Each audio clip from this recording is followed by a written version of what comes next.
পেটে ব্যথা করছে, গ্যাসের সমস্যা, এই শব্দটা কি সবসময় ঠিক? অন্য কোনো কারণে বা নানা রকম অসুবিধার কারণে পেটেরও কিন্তু ব্যথা হতে পারে, সেই ঘটনা কিন্তু একটু বড়ও হতে পারে।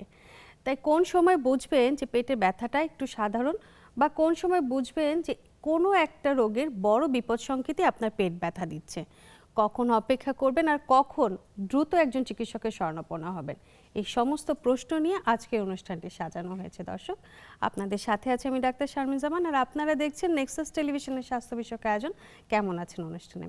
দর্শক, পেট ব্যথা নিয়ে আজকে কথা বলবো এবং এই বিষয়ে কথা বলার জন্য আজ আমাদের সাথে আছেন একজন বিশেষজ্ঞ অতিথি। আমাদের সাথে আছেন ডাক্তার রাজীব দে সরকার। আপনার স্বাগত আজকে আয়োজনে। আপনাদেরকেও ধন্যবাদ একটা দারুণ টপিকে আমাকে কথা বলার সুযোগ দেওয়ার জন্য। জি, আপনি সার্জারি বিশেষজ্ঞ এবং ল্যাপ্রোস্কোপিক সার্জন এবং আছেন আরডিএস সেন্টারে।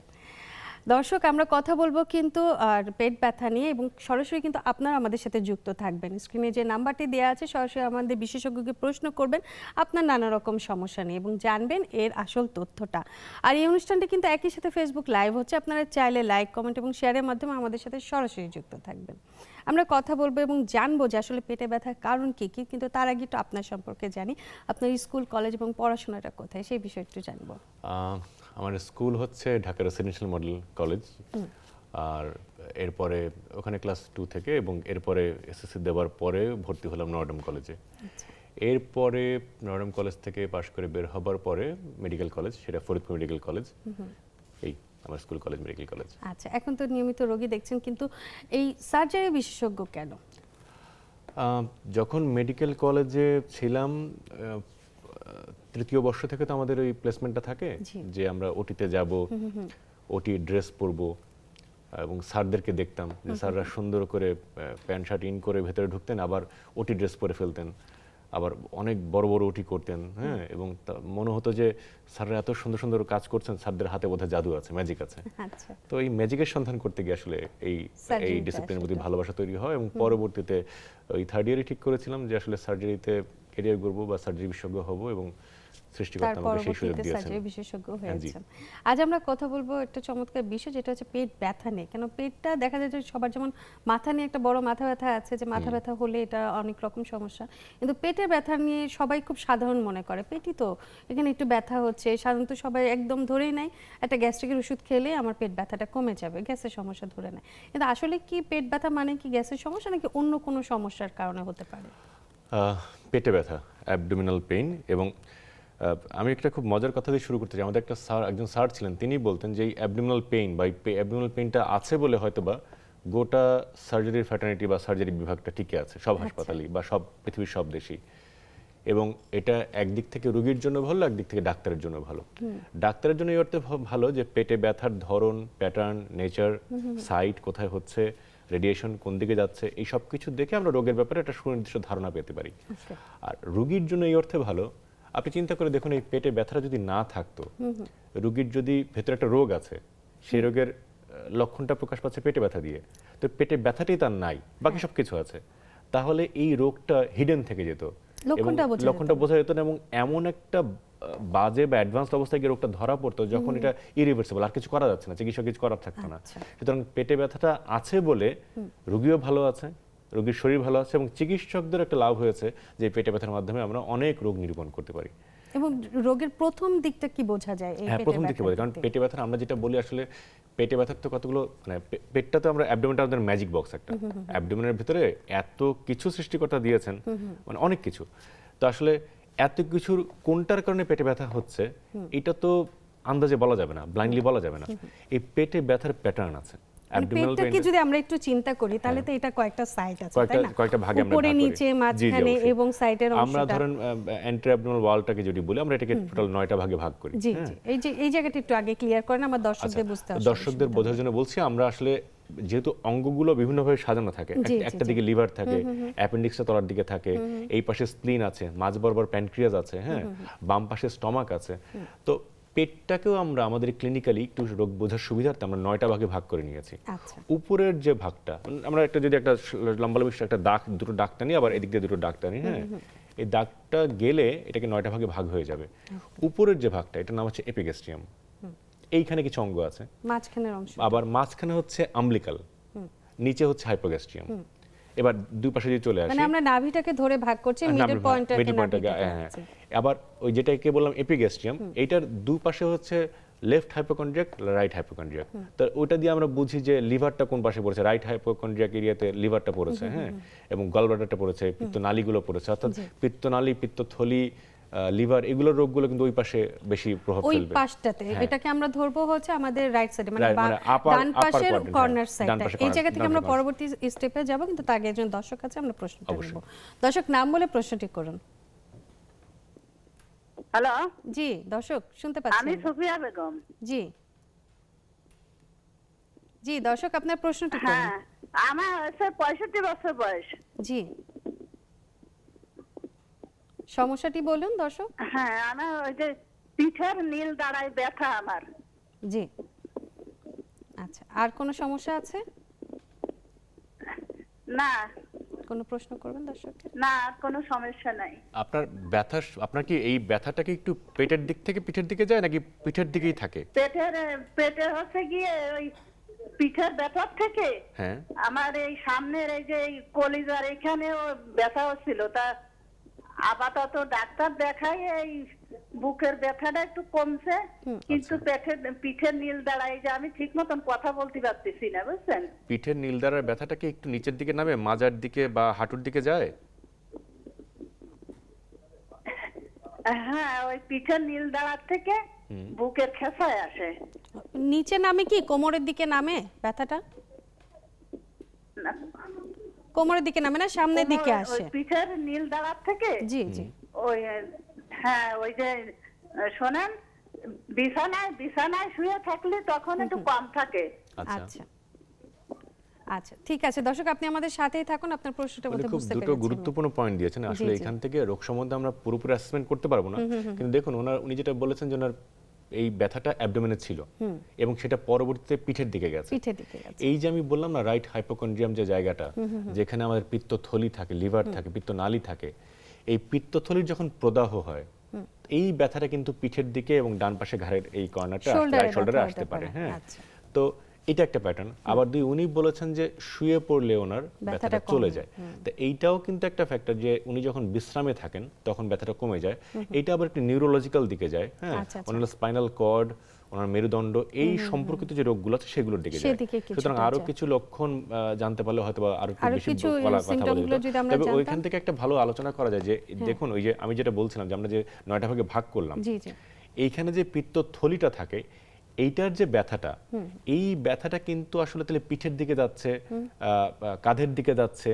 সুতরাং অ্যাবডোমেনের পেইন যে শুধু অ্যাবডোমেনেই সীমাবদ্ধ থাকবে, পেটে ব্যথা যে পেটে ব্যথার জায়গায় সীমাবদ্ধ থাকে এটা না, এটাকে আমরা বলি রেডিয়েশন। হ্যাঁ, সুতরাং পেটে ব্যথার যখন আমরা একটা ধরন আলোচনা করব, তখন আমাদের বেশ কিছু জিনিস মাথায় রাখতে হয়। একটা হচ্ছে সাইট, কোথায় ব্যথাটা হচ্ছে। ওই যে আপনার কথা ধরে আসে, এটা কি আপার অ্যাবডোমেনে হচ্ছে, হোল অ্যাবডোমেনে হচ্ছে, নাকি লোয়ার অ্যাবডোমেনে হচ্ছে, নাকি স্পেসিফিক কোন একটা পাশে হচ্ছে। যেমন অ্যাপেন্ডিসাইটিসের ব্যথা, অ্যাপেন্ডিসাইটিসের রোগটা নিয়ে বলি, খুব সাধারণ রোগ, এটার টিনেজারদের বেশি হবে, কিন্তু এই রোগটা শুরু হচ্ছে আমব্লিকাস এলাকাতে, মানে একদম পেটের মাঝখান থেকে, নাভির চারপাশ থেকে ব্যথাটা শুরু হয়ে সেটা সেখানে দাঁড়িয়ে থাকবে না, সেটা ডান পাশে পেটের কোণায় নিচে চলে আসে। আচ্ছা, আমরা রাইট আইলিয়াক রিজন বলি, এই ডান পাশে, ওই যে ওই 9টা ভাগের একটা ভাগ। তাহলে শুরু হলো মাঝখানের ভাগটা থেকে, আবার চলে আসলো নিচের দিকের ভাগটাতে। তাহলে একটা নির্দিষ্ট রোগ দুটো ভাগকে ইনভলভ করে পেটে ব্যথা করছে। তো এইটাও কিন্তু একটা ফ্যাক্টর যে ব্যথাটা কোন দিক দিয়ে যাচ্ছে। আবার পেটে ব্যথার যে ধরনটা, নেচার আমরা বলি, ব্যথাটা কেমন, ব্যথাটা কি একদম কলিকি বলি আমরা, কামড় দিয়ে ধরে ধরে থাকে ছেড়ে দেয় এরকম ব্যথা, নাকি ডিফিউজ সব সময় হচ্ছে এরকম ব্যথা, কন্টিনিউয়াসলি একটা ব্যথা থাকে, নাকি হচ্ছে যে ব্যথা হচ্ছে আবার ভালো হচ্ছে, ব্যথা হচ্ছে পেট ফুলছে ভালো হচ্ছে ঠিক হয়ে যাচ্ছে এরকম কিনা, মানে ব্যথার যে ধরনটা ডিফিউজ, এটা কি কলিকি কিনা।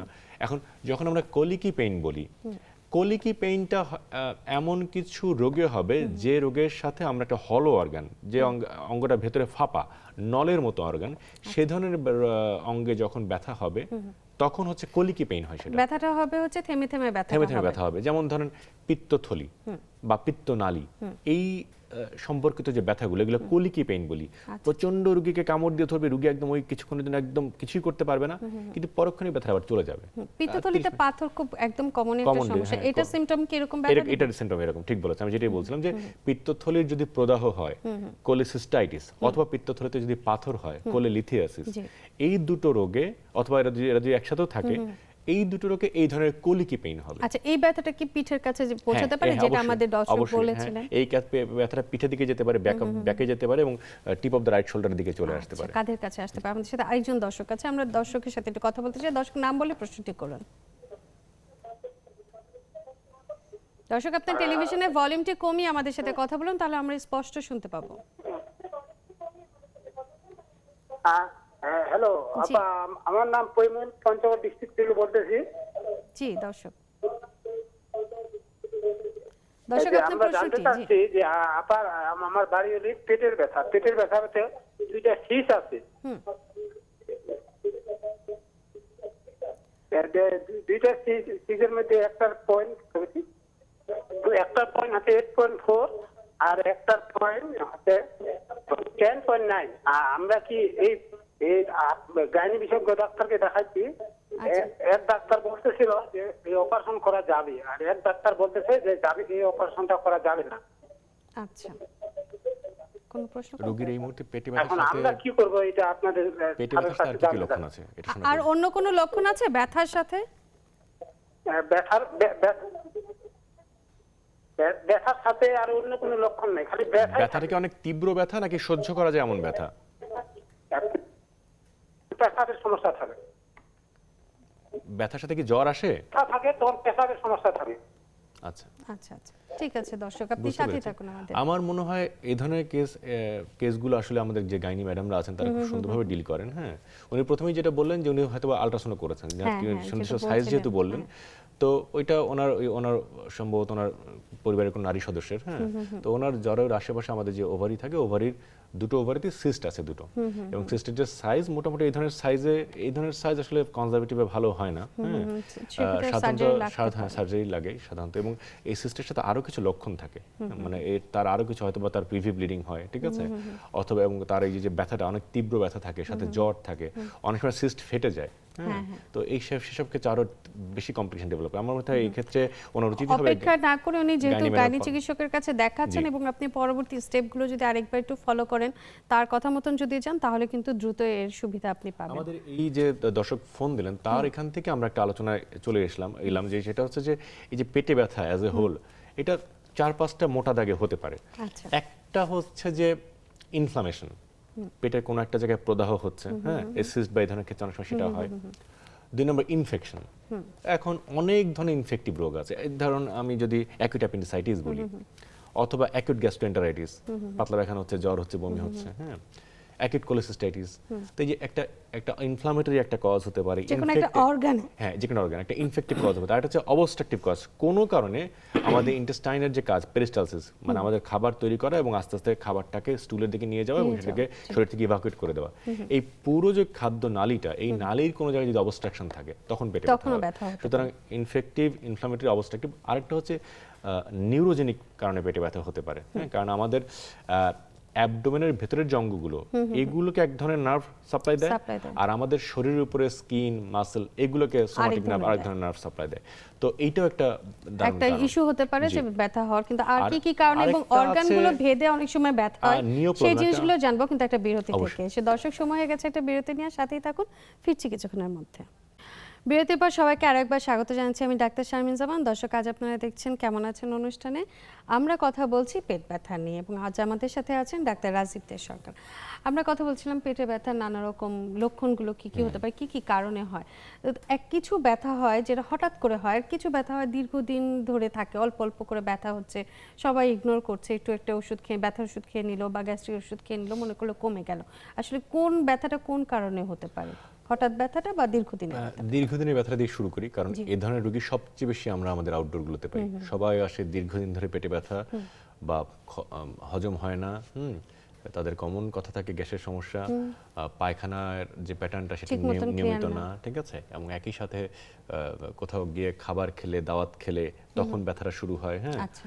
মানে ফ্যাটি ফুডের সাথে একটু রিচ ফুড খেলে তখন ব্যথা শুরু হয়। ব্যথাটা এই ধরনের ব্যথার সাথে সবচেয়ে বেশি যে রোগটা জড়িত সেটা হচ্ছে পেপটিক আলসার ডিজিজ বা আমাদের ডিওডোনাল আলসার, হ্যাঁ। এবং এই ব্যথার যে ধরনটা, এটা একটা আমরা একটা জায়গা বলি ডিওডোনাল পয়েন্ট, হ্যাঁ। যখন তীব্র আকারে ব্যথাটা শুরু হবে তখন ওই যে আমাদের ঠিক এপিগাস্ট্রিয়াম যে জায়গাটা তার ঠিক নিচের দিকে একটা জায়গা আছে, হ্যাঁ, আমরা চিকিৎসকরা বলি ডিওডোনাল পয়েন্ট, ওই জায়গাটা এই ব্যথাটা থাকে। এই ব্যথাটার একটা হচ্ছে এই ব্যথাটা আবার এদিক সেদিক নাড়াচাড়া করে, এটা নিচের দিকে আম্লিকাস পর্যন্ত যায়, হ্যাঁ, উপরে এপিগাস্ট্রিয়ামে ওঠে, ডান দিকে যায়, হ্যাঁ। এবং যেহেতু খাদ্যাভ্যাসের সাথে এটা জড়িত, যখন একটা হেভি ফুড খাওয়া হয় তখনই ব্যথাটার তীব্রতার তারতম্য ঘটে। আচ্ছা। আবার দেখা গেল যে মানে একটু ভরা পেটে বা রিচ ফুড খেলে এটা বাড়ে। হ্যাঁ।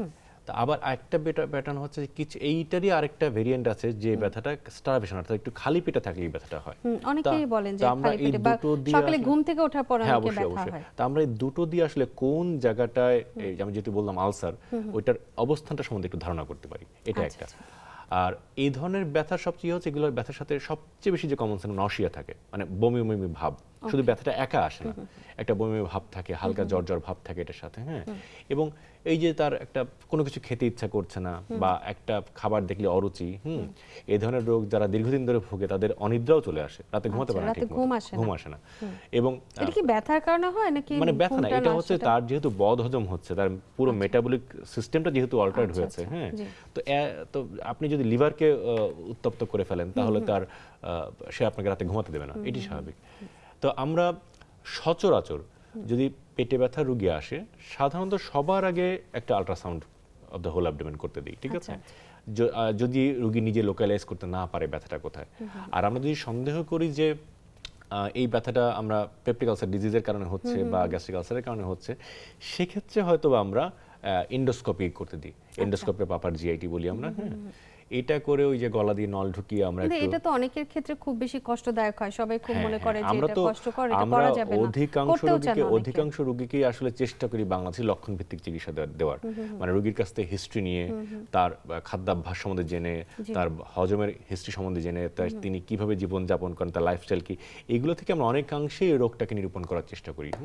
কিন্তু কিছু কিছু ক্ষেত্রে থাকে যে আমরা দেখছি দীর্ঘদিনের ব্যথা, আমরা যেটা নিয়ে আলোচনা শুরু করলাম, দীর্ঘদিনের ব্যথা, এখন অনেক ধরনের ওষুধ রোগী খেয়েছে, অনেক চিকিৎসক দেখিয়েছে, অনেক টোটকা চিকিৎসা নিয়ে দিয়েছে, কবিরাজ দেখিয়েছে, আবার এখন তো ফেসবুকে বিভিন্ন জিনিস বিক্রি হয়, যেটা খেলে গ্যাসের সমস্যা ঠিক হয়ে যাবে, হ্যাঁ, ছোট ছোট কৌটার মধ্যে বিক্রি হয়, অনেক কিছু হার্বাল ওষুধ বিক্রি হয়, আবার ছোট ছোট কৌটায় বিক্রি হয়, অনেকে অনেক ধরনের গ্যারান্টি দিয়ে চিকিৎসা দেয়। এগুলো অনেক কিছু নিয়ে রোগীরা আমাদের কাছে আসে, মানে শেষে কিন্তু রোগীদেরকে ডাক্তারের কাছে আসতে হয় বা হাসপাতালে আসতে, আপনি হাসপাতালে এলে এটার সঠিক চিত্র পাবেন।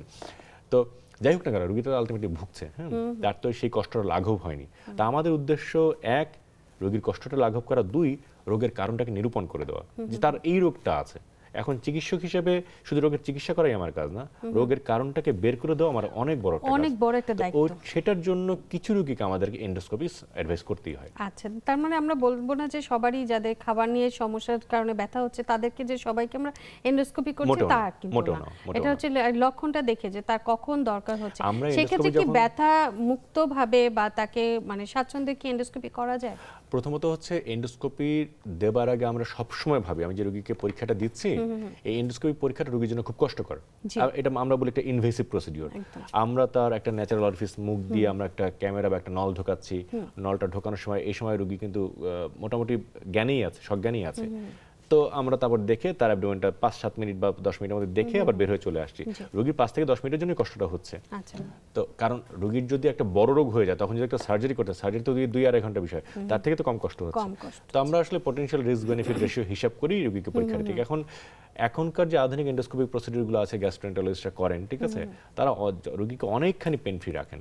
আমরা দেখেছি রোগীকে ঘুম পাড়িয়ে নেন এবং যেখান দিয়ে এন্ডোস্কোপটা ঢোকানো হচ্ছে সেই জায়গাটা অ্যানেস্থেসিয়া, লোকাল অ্যানেস্থেসিয়া করে দেওয়া হয়। আগেকার যে 5-10 বছর আগের যেভাবে প্রচলিত যে এন্ডোস্কোপিটা ছিল, এখনকার গ্যাস্ট্রোএন্টারোলজিস্ট অনেক সুন্দরভাবে এবং প্রচন্ড পেশেন্ট ফ্রেন্ডলি ওয়েতে এই এন্ডোস্কোপিটা করেন। সোজা কথা হচ্ছে আমরা বলতে পারি তাহলে যে ব্যথা মুক্তভাবে এন্ডোস্কোপি করতে পারছে অনেকখানি, তাই না? আচ্ছা, আরেকটা জিনিস একটু জানি যে অনেক সময় ব্যথার সাথে জ্বর আসে যে কোনো জায়গায়, অনেক সময় পেটে ব্যথার কারণেও জ্বর আসতে পারে, অবশ্যই। সেটা কিসের লক্ষণ হিসেবে আসে? ওই যে আমি বললাম, শুরু করেছিলাম যে আলোচনাটা দিয়ে, পেটে ব্যথার যদি আমি মোটা থেকে ভাগ করে ফেলি, কারণগুলোর মধ্যে ছিল neurogenic, neoplasm, obstructive, infective, inflammatory. এই ইনফেক্টিভ বা ইনফ্লামেটরি যে কজগুলো আছে সেগুলোর জন্য অবশ্যই জ্বর আসতে পারে, এবং জ্বরটা হচ্ছে পেটে ব্যথার সাথে আসা সবচেয়ে নিরাপদ এবং কমন সিম্পটম। মানে আমরা পেটে ব্যথা নিয়ে আজকে কথা বলছি তো, অ্যাবডোমিনাল পেইন, এইটা হচ্ছে এই মানব সভ্যতার ইতিহাসে সবচেয়ে কমন লক্ষণ যেটা নিয়ে রোগীরা চিকিৎসকদের কাছে আসেন। আর প্রথম লক্ষণ হচ্ছে জ্বর। তো আপনি দুটো নিয়ে এখন আমরা কথা বলছি, ফিভারটা চলে আসলো, জ্বরের কারণটা চলে আসলো।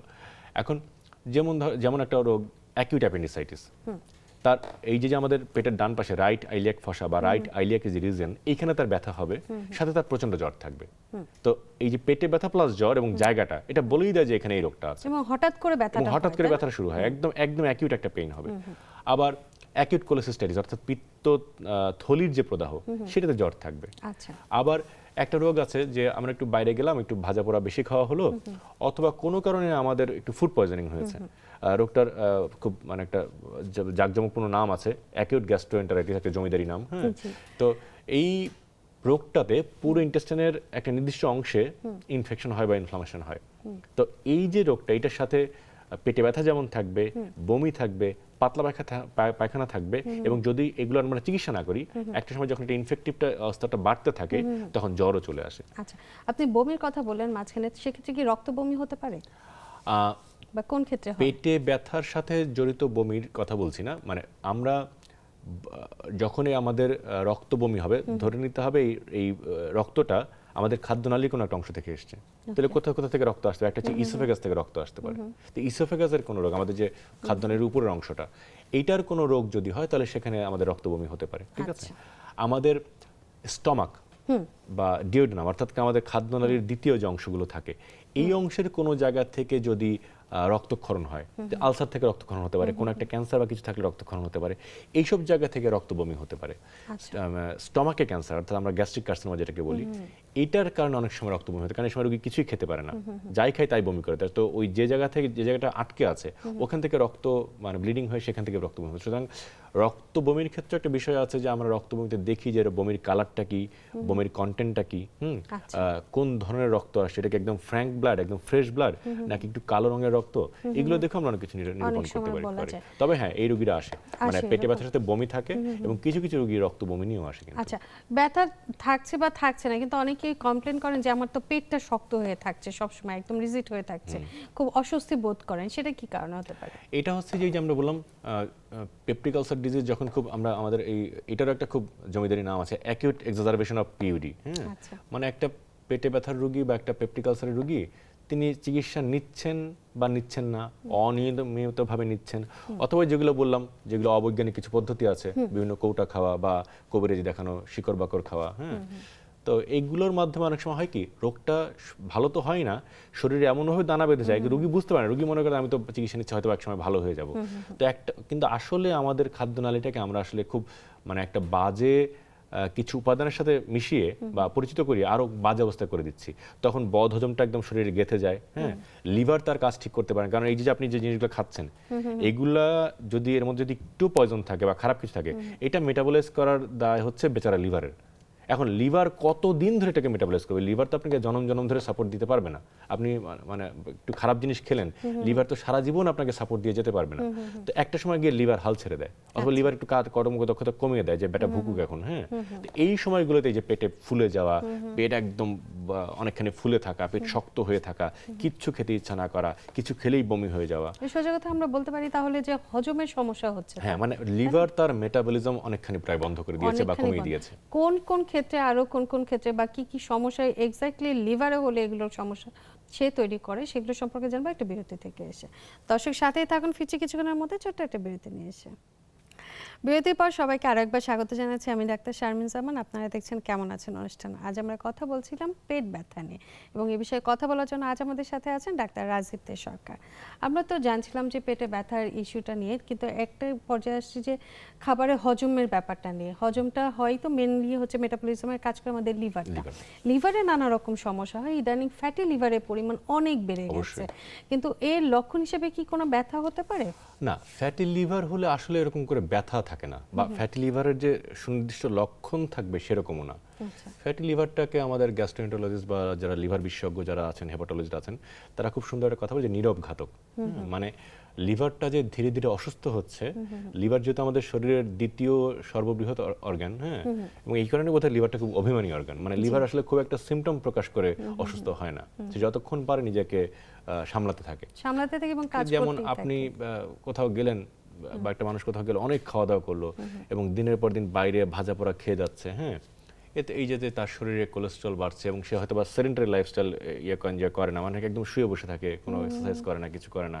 অথবা যারা কর্পোরেট জব করেন তারাও দেখেছি যে ঘন্টার পর ঘন্টা চেয়ারে বসে আছেন, হ্যাঁ, মানে খুব একটা ফিজিক্যাল অ্যাক্টিভিটি নেই।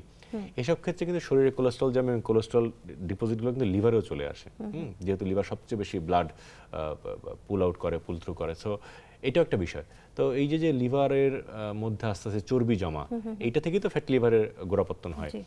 তো ফ্যাটি লিভারটা এই জন্য ধীরে ধীরে যখন গ্রেড 1 থেকে গ্রেড 2 গ্রেড 3, যেটাকে আমরা খুব ভয়াবহ বলি এবং বলি যে প্রায় প্রি ক্যান্সারাস একটা কন্ডিশন, এটার পরেই হয়তো বা লিভার সিরোসিস ডেভেলপ করবে। তো এই জন্য আসলে এটা যে খুব একটা লক্ষণ প্রকাশ করে আসে সেটা না। সুতরাং কেউ যদি তার লাইফস্টাইল ভালো রাখে এবং মাথায় রাখে যে আমার একটা অঙ্গ আছে লিভার, যে অনেক কিছু নীরবে সহ্য করে যাচ্ছে আমার অনেক অত্যাচার, একে আমি যতটা পারি কম অত্যাচার করব, আমি খাবার দাবারে সচেতন হব, আমি আমার যে ডিসিপ্লিন লাইফ লিড করব, হ্যাঁ, সাথে একটু এক্সারসাইজ করব, এই বিষয়গুলো যদি কেউ এই ডিসিপ্লিনটা, ডায়েটটা, এগুলো যদি সবাই একটু তবে মেইনটেইন করে। ফ্যাটি লিভারের ক্ষেত্রে কি অনেক সময় কি পেটের যে মাপটা, আমরা অনেক সময় বলি যে ভুঁড়ি বেড়ে গেছে বা ভুঁড়ি হয়ে গেছে, সেই ক্ষেত্রে কি ফ্যাটি লিভারের কোনো না, উপসর্গ নট থাকে নেসেসারিলি। কি? আসলে যে সব সময় ফ্যাটি লিভার হলেই যে পেট বড় হয়ে যাবে এরকম না, সেরকম না। সেরকম মানে হেপাটোমেগালি এটা আরেকটা ডোমেইন, হ্যাঁ, পেট বড় হয়ে লিভার এত বড় হয়ে গেছে যে সেটা স্পষ্ট দেখা যাচ্ছে, কিন্তু এটা হওয়া লাগবে না, তার অনেক আগে লিভারের অনেক বড় ক্ষতি হয়ে যায়।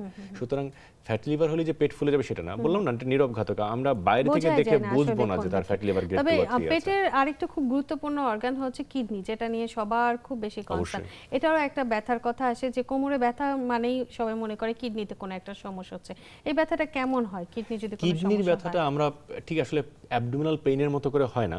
কিডনি একটা রেট্রোপেরিটোনিয়াল অর্গান, অর্থাৎ কিডনিটা থেকে অ্যাবডোমেনের ভেতরের অর্গান না, অ্যাবডোমেনের জায়গাতেই থাকে, কিন্তু এটা থাকে একটু পিঠের দিকে, এবং আমাদের অ্যাবডোমেনে একটা আবরণ থাকে, কোমরের পিছনের দিকে আমরা বলতে আমরা পারি। পেরিটোনিয়াম বলি, এই পেরিটোনিয়ামের বাইরে থাকে, তো এই জন্য সরাসরি এটাকে অ্যাবডোমিনাল অর্গান বলা যায় না।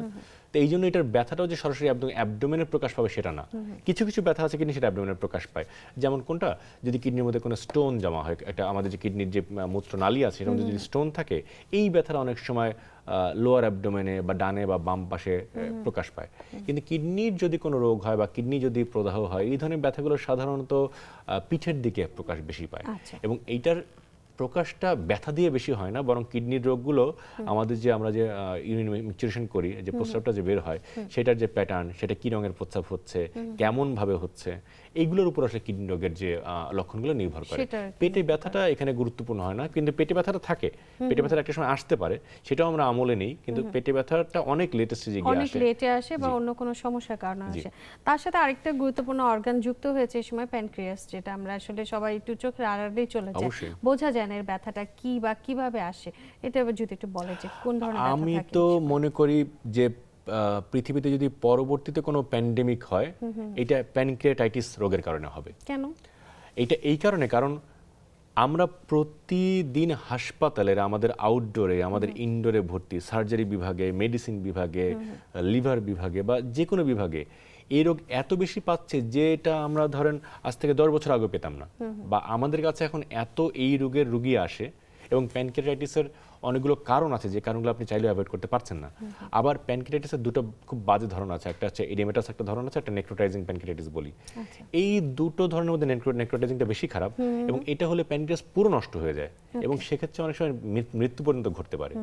তো প্যানক্রিয়াটাইটিসের যে ব্যথাটা, এটা উপর পেটে হয়, এপিগ্যাস্ট্রিয়াম যে জায়গাটা সেখানে হয়, এবং এইটার যে কারণগুলো অনেক সময় হয় যে যারা একটু অ্যালকোহলিক তাদের এটা বেশি হয়। পিত্তথলিতে পাথর যাদের আছে, দীর্ঘদিন ধরে পুষে রেখে দিয়েছেন, তাদের এই প্যানক্রিয়াটাইটিস হতে পারে, গলস্টোন প্যানক্রিয়াটাইটিস। অর্থাৎ প্যানক্রিয়াটাইটিস নিজে একটা অর্গান, সে আবার অন্য অর্গানের রোগ থাকলে সে নিজে আক্রান্ত হয়ে যায়, এবং এতটাই ডেলিকেট একটা অর্গান। আবার এই যে আমরা ইআরসিপি বা এন্ডোস্কোপি নিয়ে কথা বললাম না, এই এন্ডোস্কোপি বা ইআরসিপির পরে গিয়ে প্যানক্রিয়াটাইটিস ডেভেলপ করতে পারে। আবার খুব রিসেন্ট স্টাডির কথা বলছি, যেটা আমাদের যে সার্জারি টেক্সট বইগুলো, সেগুলোতে খুব রিসেন্ট যে এডিশন, সেই এডিশনগুলোতে এই রোগটার বিষয়ে এসছে। আমরা কিছু গুল্ম জাতীয় উদ্ভিদ খাই, আচ্ছা, যেগুলো আফ্রিকান দেশে বা এশিয়ান কন্টিনেন্টও খাওয়া হয়। এই গুল্ম জাতীয় উদ্ভিদগুলো খাওয়ার ফলেও প্যানক্রিয়াটাইটিস রোগটা হতে পারে। মানে আমি কি বলতে পারি বর্তমান সময়ে যে সোশ্যাল মিডিয়াতে দেখাচ্ছে যে আপনার ভেষজ যেসব হার্বাল ওষুধগুলো সেগুলো আমি বললাম এটা নিয়ে এখনো রিসার্চ চলছে, সুতরাং উল্টাপাল্টা কিছু না খাওয়াটাই বেটার। কারণ এই যে গুল্মজাতীয় উদ্ভিদ যে দেশগুলোতে স্টাডি করা হয়েছে, এই গুল্মজাতীয় উদ্ভিদগুলো বড়লোক মানুষরা খায় না, গরিব মানুষ খাচ্ছে, যারা প্রোটিন তেমন খেতে পারছে না, একটু হার্ব জাতীয় বা গুল্মজাতীয় উদ্ভিদগুলো খাচ্ছে, তাদেরও এই প্যানক্রিয়াটাইটিস রোগটা হয়েছে। এবং এদের কজ হিসেবে দেখা গেছে যে ওই গাছগুলোর মধ্যে বা ওই গুল্মগুলোর ভিতরে এমন কিছু হয়তো বা ছিল যেটা তার এই প্যানক্রিয়াটাইটিস রোগটাকে ফ্যাসিলিটেট করেছে। তো প্যানক্রিয়াটাইটিস আসলে প্যানক্রিয়াস বা আমাদের যজ্ঞাশয় সেটার প্রদাহ হচ্ছে প্যানক্রিয়াটাইটিস, এবং এটা খুবই বাজে রোগ। আচ্ছা, এটা হলে কি কি ধরনের উপসর্গ দেখা দিতে পারে? প্রথমত পেইন, লক্ষণ কি সবার দেখা- আগে হচ্ছে পেইন, ব্যথা, মানে পেটের কোন দিকটাতে বেশি এবং ব্যথা হবে? এই বেশি ব্যথা হবে না হালকা ব্যথা? প্রচন্ড ব্যথা হবে, হ্যাঁ প্রচন্ড ব্যথা হবে, এবং রোগী উপর দিকটাকে এপিগ্যাস্ট্রিয়াম আমাদের পেটের উপরের দিকে, এবং এত ব্যথা হয় রোগী আসলে ওই নামাজ পড়ার মতো বা সেজদায় থাকলে তখন তার ব্যথাটা কমে যায়। ওকে, মানে এই রোগটা অদ্ভুত রোগ, মানে এই রোগটা আপনি শুয়ে থাকলে ব্যথা কমবে না, একটু যদি উপর হয়ে থাকেন তখন ব্যথাটা গিয়ে কমতে শুরু করে। ওকে, আবার দ্বিতীয়ত হচ্ছে যে বললাম যে প্যানক্রিয়াটাইটিসের রোগটার সব বয়সে হতে পারে, হ্যাঁ, এবং এই রোগের রোগীদের যে ব্যথা হয়, এই ব্যথা এমন তীব্র ব্যথা হবে যে হাসপাতালে ভর্তি করে ইনজেকশন না দেওয়া পর্যন্ত, অ্যান্টিবায়োটিক ইনজেকশন না দেওয়া পর্যন্ত বা পেইন কিলার ইনজেকশন না দেওয়া পর্যন্ত এই ব্যথা কমানো যায় না। প্যানক্রিয়াটাইটিসের রোগীর একটা হিস্ট্রি থাকে যে বছরে একবার দুবার সে হাসপাতালে রেগুলার ভর্তি থাকে, এবং সে আস্তে আস্তে আস্তে তার জীবন ক্ষয় হতে শুরু করে। এবং আমরা এইটার অনেক ধরনের চিকিৎসা আছে, আমরা ওষুধ দিয়ে চিকিৎসা করি, একটা সময় গিয়ে সার্জারিও করতে হয়। আচ্ছা। এবং এই সার্জারির ক্ষেত্রে একটা মজা আছে, সার্জারি করার পরও 30% রোগী আছেন যারা কোনোদিন সুস্থ হবেন না। কেন? এটা হয় না, মানে আমাদের যতখানি আমরা যতগুলো সার্জারি হয়েছে, তার উপর যতটা রিসার্চ হয়েছে, দেখা গেছে যে এই সার্জারিটা করার পরও শতকরা প্রায় 30% রোগী এদের এই ব্যথাটা কমে না। আচ্ছা। প্যানক্রিয়াটিস রোগটা তাদের থেকে যাবে এবং ব্যথাটা তাদের কমবে না। সুতরাং ব্যথাটা কমানো মানে যাবে না। সার্জারিতেও কিন্তু আপনি রোগটাকে নির্মূল করতে পারছেন না। এই জন্য আমি বললাম যে আসলে প্যানক্রিয়াটিস রোগটা এইটা আরো এমন একটা রোগ যেটা সবার অলক্ষ্যে বেড়ে উঠছে, এবং এত বেশি রোগী মেডিকেল কলেজ হসপিটালগুলোতে, সদর হাসপাতালগুলোতে, আমাদের সরকারি যে বিষয় ইনস্টিটিউটগুলো আছে, গ্যাস্ট্রো লিভার হসপিটাল বলি, এই জায়গাগুলোতে এত বেশি প্যানক্রিয়াটাইটিসের রোগী আমরা এখন পাচ্ছি, যেটা আজ থেকে 5 বছর আগে আমরা পেতাম না। সুতরাং হঠাৎ করে প্যানক্রিয়াটাইটিসের রোগীর যে একটা ব্যাপকতা দেখা দিয়েছে, আমার মনে হয় এটা নিয়ে গবেষণার প্রয়োজন আছে, এবং রোগীদেরও সচেতন হওয়ার প্রয়োজন আছে যে আমরা ধুমধাম উল্টাপাল্টা কিছু খেয়ে ফেলবো না। হ্যাঁ, যে কোনো কিছু, যে নতুন একটা কোনো খাবার খাওয়ার আগে এটা অবশ্যই, জানা দরকার, এবং অবশ্যই। পরিমাণটা আসলে নির্ভর করা দরকার যে অবশ্যই। কতটুকু খাবে, সেই নিয়ন্ত্রণটা নিজের হাতে রাখতে হবে। প্যানক্রিয়াস যেহেতু আমাদের মানে অনেকগুলো কাজ করে, ইনসুলিন তৈরি করছে, হ্যাঁ আমাদের আরো বেশ কিছু এনজাইম আছে তৈরি করছে, সুতরাং প্যানক্রিয়াসকে আপনি অসুস্থ করে কিছুদিন রেখে দেবেন, এটার অনেক বড় ইফেক্ট সারা শরীরে ছড়িয়ে পড়বে। এবং এইটার থেকে যখন একটা রোগটা তীব্র আকার ধারণ করে, তখন কিন্তু অন্যান্য অঙ্গ এটার কারণে মানে ক্ষতিগ্রস্ত হয়, এবং প্যানক্রিয়াটিসের রোগী মারা যায় হচ্ছে এমওডিএস নামে একটা সিনড্রোম আছে সেটাতে, অর্থাৎ মাল্টি অর্গান ডিসফাংশন সিনড্রোম। রোগীর শুধু প্যানক্রিয়াটিসের রোগী মারা যাচ্ছে না, সে আরো অনেকগুলো রোগ বাধিয়ে তারপর রোগীর মৃত্যু ঘটাচ্ছে। সুতরাং প্যানক্রিয়াটিসে আক্রান্ত রোগী যারা আছেন, যাদের পরিবারের ধরনের রোগীরা আছেন, তারা জানেন যে একটা প্যানক্রিয়াটিসে আক্রান্ত রোগী কি পরিমাণ ভোগান্তিতে পড়ে। ভোগান্তি হয়, এবং শুধু এটা রোগী না, রোগীর আত্মীয় স্বজন থেকে পরিবারের সদস্য সবাই মিলে একসাথে হয়। আচ্ছা, এবার একটু জানি যে আমাদের তলপেটে অনেক সময় ব্যথা হয়, এটা নারী পুরুষ ভেদে এক একজন এক একটা কারণে ব্যথা হয়। তার মধ্যে একটা প্রথম কারণ আপনি বলেছেন ইতিমধ্যে যে অ্যাপেন্ডিসাইটিসের জন্য ব্যথা, এছাড়া আর কি কারণে ব্যথা হতে পারে? তলপেটের যে ব্যথা আমরা যদি বলি পেলভিস, এখানে পেলভিক অর্গান যেগুলো আছে সেগুলোর কথা ভাবলে আমরা বুঝতে পারবো যে কেন ব্যথাটা হচ্ছে। তো একটা হচ্ছে যে তলপেটে মেয়েদের ক্ষেত্রে সবচেয়ে বেশি কমন যেটা ফাইব্রয়েড বলি আমরা, হ্যাঁ, ইউটেরাসের গায়ে ছোট ছোট ছোট ছোট চাকা চাকা টিউমারের মতো হয়ে যায় বা মাংস বাড়ে। এইটার অনেকগুলো প্যাটার্ন আছে, অনেক ধরনের ফাইব্রয়েড হয়। কিছু ফাইব্রয়েড থাকে যেগুলো বাইরের দিকে বেশি বের হয়ে থাকে, কিছু ফাইব্রয়েড থাকে যেগুলো ভেতরের দিকে বেশি বের হয়ে থাকে, এইগুলোর উপর ব্যথার তারতম্য হয়। এছাড়াও নারীদের বিভিন্ন বয়সে ওভারিতে সিস্ট হতে পারে। এই সিস্ট খুব কমন, খুবই কমন, এবং এই সিস্টের কারণে তীব্র ব্যথা হয়। এই সিস্টের ব্যথাটা অনেকটাই কলিকি টাইপের পেইন হয়, হ্যাঁ, এবং ব্যথাটার সাথে আমাদের যে পিভি ব্লিডিং, মাসিকের রাস্তায় যে ব্লিডিংটা হয় সেটা জড়িত থাকে। এবং তলপেটে আমাদের আরো একটা ব্যথা হয়, আমাদের যখন ইনগুইনাল হার্নিয়া আমরা বলি, এই হার্নিয়ার ব্যথাটা অনেক সময় তলপেটে চলে আসে। দীর্ঘদিন যদি কেউ হার্নিয়ার চিকিৎসা না করে সেই ব্যথাটাও তলপেটে চলে আসে। আর আপনি যেটা শুরুতে বললেন যে আমাদের রাইট ইলেক ফসায় যে অ্যাপেন্ডিক্স থাকে, ভার্মিকহাম অ্যাপেন্ডিক্স, এই অ্যাপেন্ডিক্সের যে প্রদাহ হয় অ্যাপেন্ডিসাইটিস, এটার ব্যথাটাও ডান পাশে কোনায় ডান তলপেটে পাশের হবে। কোণাটা আসে। পুরুষদের ক্ষেত্রে কি কি ইয়ে হতে পারে, ব্যথার কারণ পুরুষদের হতে ক্ষেত্রে পারে? যে একটা বললাম হার্নিয়া, ইনগুইনাল হার্নিয়ার যে ব্যথাটা, এটা সবারই ইনগুইনাল হতে রিজন পারতো। থেকে থাকে আস্তে আস্তে তলপেটের দিকে চলে আসে, বা ওই জায়গাটা অ্যাজ এ হোল ব্যথা করতে পারে। এবং যখনই হার্নিয়ার ব্যথাটা হচ্ছে, এটাকে আমরা খুব বিপজ্জনক হিসেবে ধরি। কারণ হার্নিয়া ব্যথা নেই, ঠিক আছে, আমরা রোগীকে বললাম আপনি অপারেশন করে ফেলেন। হার্নিয়া ব্যথা আছে, তার মানে তার অবস্ট্রাকশন ডেভেলপ করছে। ঘুরে ফিরে আবার একই কথা, ব্যথা মানে অবস্ট্রাকশন, ঠিক আছে, তো অবস্ট্রাকশন ডেভেলপ করছে। এইটা পরবর্তীতে কোনো জীবনঘাতী রোগ হলেও হতে পারে। হয়তোবা তার খাদ্যনালীর একটা অংশ বা ইন্টেস্টাইনের একটা অংশ গিয়ে ওই হার্নিয়েশনের জায়গাটা আবার ডিফেক্টের মধ্যে আটকে যাচ্ছে। তো এটা পরবর্তীতে ভয়াবহ বিপদ ডেকে আনতে পারে। ওই ইন্টেস্টাইনের ওই অংশটা নষ্ট হয়ে যেতে পারে, ওইটা পচে যেতে পারে, অবস্ট্রাকশন বা স্ট্র্যাঙ্গুলেশন যেটি হোক না কেন সেটা হতে পারে। এছাড়াও তলপেটের একটু উপরের দিকে আমাদের ওখানে আমাদের ওখানে মূত্রনালীর মধ্যে যদি স্টোন জমা হয়, সেখানেও একটা ব্যথা হয়। হ্যাঁ, এই ব্যথাটাও ওই জায়গাটা দিয়ে বেশি হয়। আচ্ছা। আর সবচেয়ে বেশি আমরা দেখেছি যে আসলে অনেক সময় হয় যে আমাদের ট্রমা, পুরুষ নারী উভয়ের ক্ষেত্রেই অ্যাবডোমিনাল ট্রমা যখন হয়, অথবা আমাদের থাই, উরু, এইসব জায়গায় যখন ট্রমাটা হয়, এই একটা অ্যাসল্ট হলো, এই ব্যথাটা তলপেটে থাকে, আচ্ছা। দীর্ঘ সময় থাকে। দীর্ঘ সময় এই পেলভিক অর্গান এবং এই ট্রমা, এইসব কারণে তলপেটে ব্যথাগুলো বেশি ব্যথা হয়। থাকে। একটু জানি মাঝখান থেকে, যেটা হচ্ছে হার্নিয়া যাদের হয়, তারা কি প্রথম দফায় যখন এটা ডায়াগনোসিস হয় তখনই কি অপারেশন করে ফেলে দিতে হবে, নাকি এটার জন্য অপেক্ষা করতে পারে? যদি বা কতদিন? কনফার্ম চিকিৎসক বলে থাকেন যেটা আপনার হার্নিয়া হয়েছে, এটার দ্বিতীয় কোনো চিকিৎসা পৃথিবীতে নেই। হার্নিয়া হলে আপনাকে সার্জারি করতে হবে। আপনি আগে চিকিৎসকের কাছে যান, তার কাছ থেকে স্পষ্টভাবে শুনুন যে এটা হার্নিয়া কিনা। কারণ এটা হার্নিয়া কিনা এটা ধরার জন্য কোনো পরীক্ষা নিরীক্ষা প্রয়োজন নেই, ultrasound, CT scan, X-ray, MRI কিচ্ছু লাগবে না। একজন কিন্তু চিকিৎসক, দেখলেই একজন এমবিবিএস বলবে। চিকিৎসক আপনার শরীরে হাত দিয়েই বলতে পারবেন যেটা ইনগুইনাল হার্নিয়া কিনা। হ্যাঁ, এবং তিনি যদি বলে থাকেন যেটা হার্নিয়া, তাহলে আপনাকে এটা অপারেশন করতেই হবে। আচ্ছা। এছাড়া অন্য কোনো যদি চিকিৎসা না করে পদ্ধতি, রেখে দেন সেক্ষেত্রে কি হবে? ওই যে যদি না করে কেউ রেখে দেয়, তাহলে তার প্রথম যেটা হবে অবস্ট্রাকশন। হার্নিয়ার ডিফেক্টের মধ্যে খাদ্যনালী বা ইন্টেস্টাইনের একটা অংশ বা আমাদের শরীরের পেলভিক অর্গানের কোনো একটা অংশ গিয়ে আটকে যাবে, এবং যখনই আটকে যাবে তখন ওই জায়গার ব্লাড সাপ্লাই বন্ধ হয়ে গেল। অবস্ট্রাকশনের পরে যেটা হবে স্ট্র্যাঙ্গুলেশন হবে, ওই জায়গায় ব্লাড সাপ্লাই বন্ধ হয়ে গেল, তখন ওই পুরো অর্গানটা ধরে পচে যেতে পারে। তখন অনেক বড় সার্জারি আমাদের করতে হয়।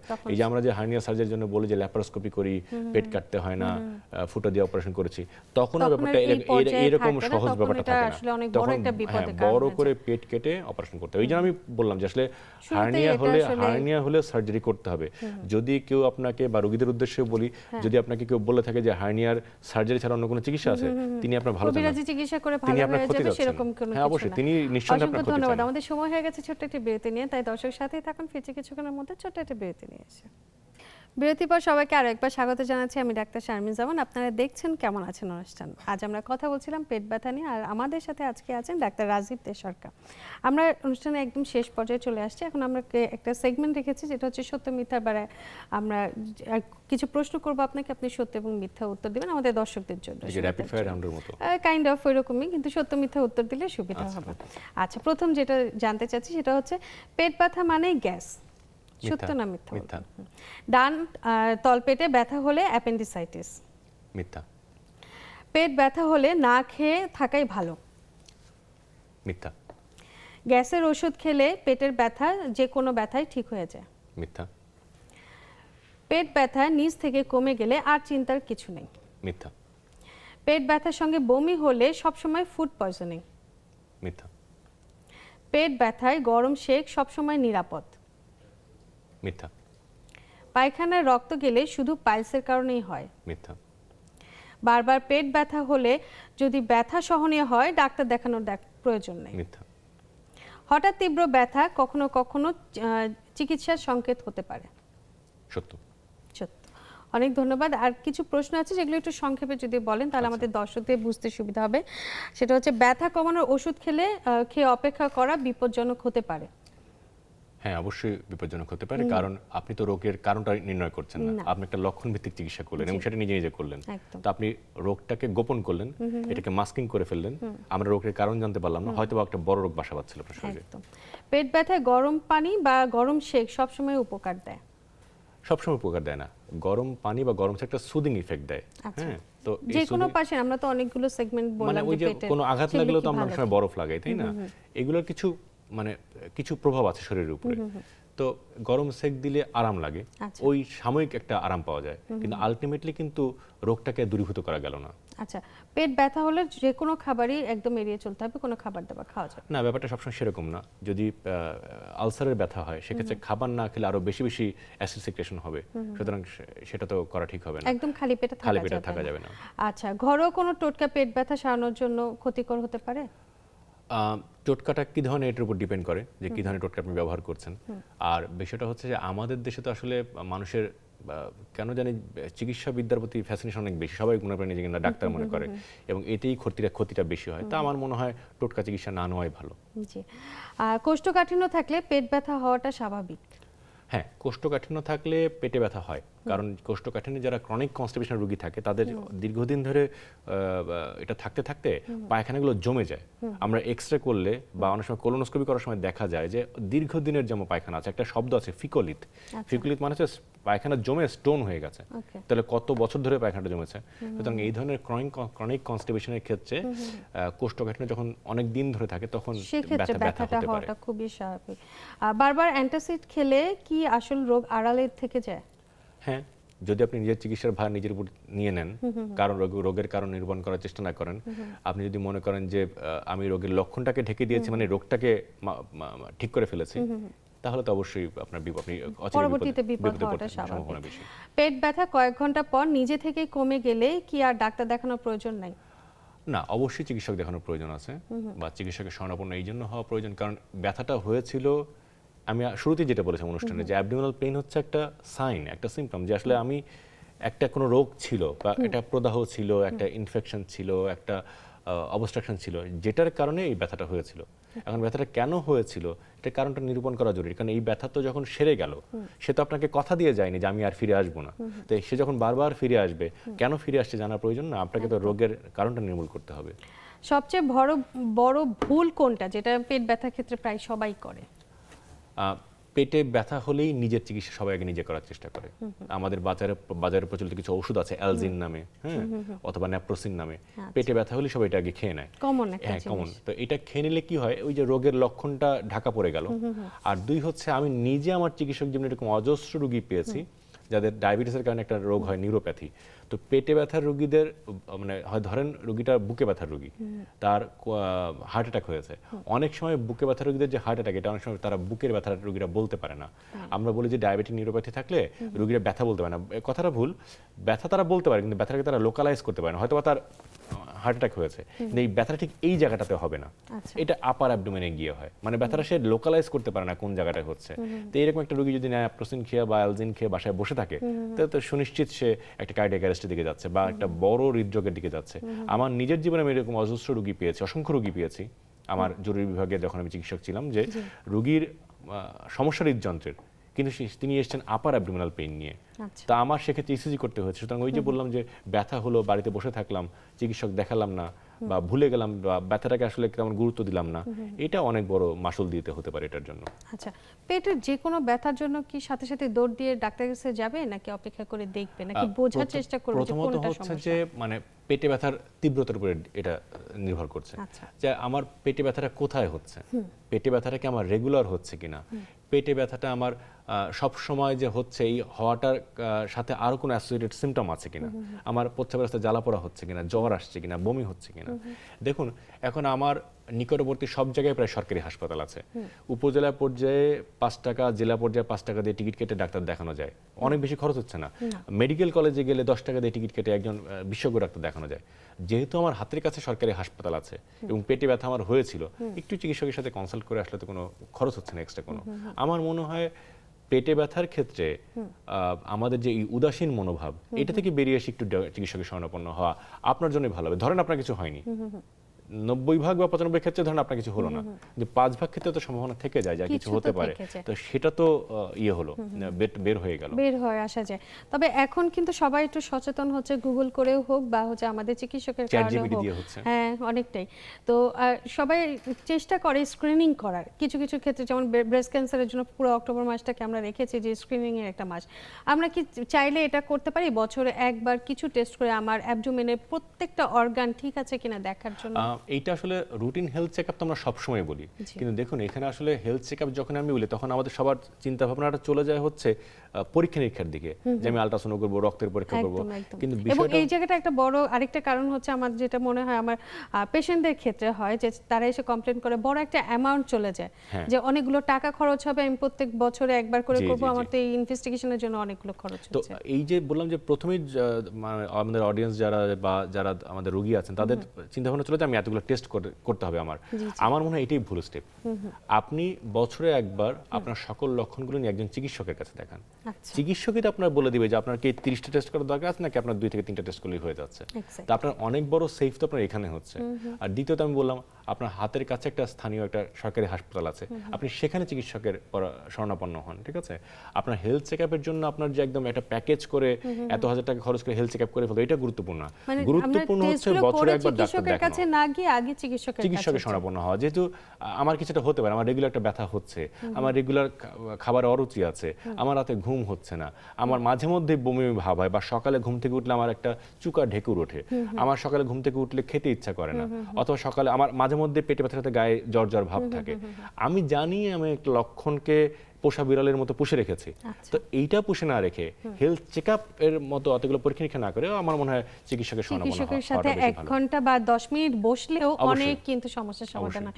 ডাক্তার রাজীব দে সরকার, আপনাকে অসংখ্য ধন্যবাদ। আপনি এত ব্যস্ততম সময়ের মধ্যে আমাদের সময় দিয়েছেন। আপনাদেরকেও ধন্যবাদ। আজকে অনেকগুলো একটা কমন বিষয় নিয়ে অনেক মজার মজার কথা বলার সুযোগ হলো। দর্শক ধন্যবাদ আপনাদেরও যারা এতক্ষণ আমাদের সাথে ছিলেন। আসলে ছোট কোনো একটা সমস্যাকে কিন্তু আপনারা ইগনোর করবেন না, সেটা কিন্তু পরবর্তীতে কিন্তু বড় কোনো সমস্যা দাঁড় করিয়ে দিতে পারে আপনার বা আপনার পরিবারের কোনো সদস্যের। তাই সুস্থ থাকতে হলে সুষম খাদ্যাভ্যাসের অভ্যাস তো করতে হবে, তার সাথে একটু এক্সারসাইজ, একটু চলাফেরা এবং টাইমটাকে মেনটেন করা, লাইফস্টাইলটাকে মেনটেন করা কিন্তু সবচেয়ে গুরুত্বপূর্ণ ব্যাপার। সবাই সুস্থ থাকবেন, ভালো থাকবেন, দেখা হবে অন্য কোনো পর্বে। আজ বিদায়।